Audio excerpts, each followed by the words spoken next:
Hi guys, in front of me is iPhone on iOS 16, and let me show you how to make your phone speak whenever you connect it to charger. So at first, open the shortcuts, not settings, go to automation and tap on plus to add a new one. Click on create personal automation and then select charger. So now pick is connected, tap on next and here click on add action. Enter speak, select speak text and enter the text that you wish to hear.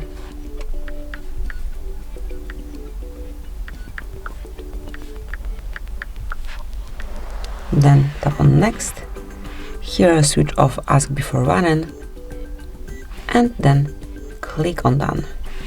So, as you can see from now on it is active. Let's check if it works. Let me connect the charger.